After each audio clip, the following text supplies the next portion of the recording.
Ôi mir xanh lo ne thare po ang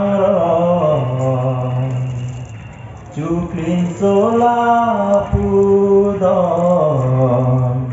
nang sami met ang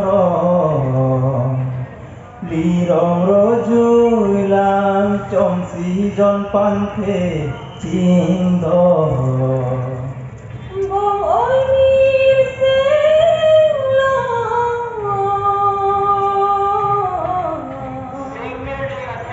ne sami met ang churong ro chui alo senang ching kito Banginang kang tong tanik kima kang ho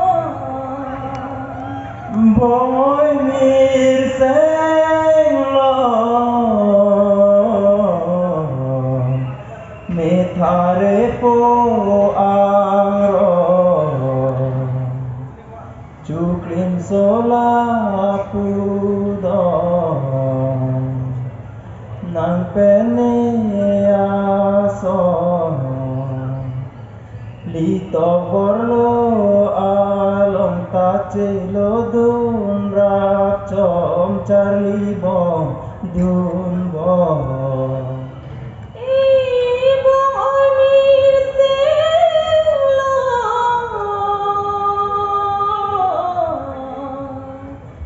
ni sami met ang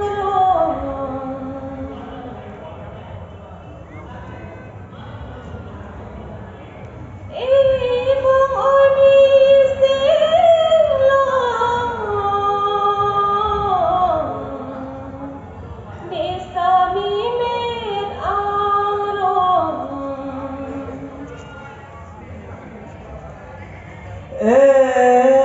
boy mir xanh lo nang sami met ang nang pene ason hinang krom nang jon cheren long jibon pune sengve joy do Ibong ôi mir xanh lo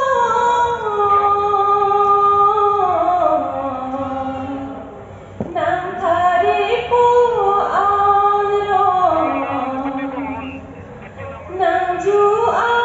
son son rum bo chi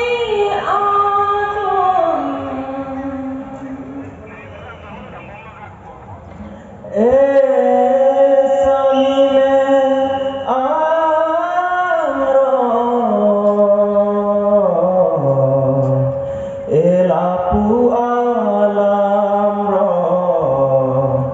te singkreng mati jo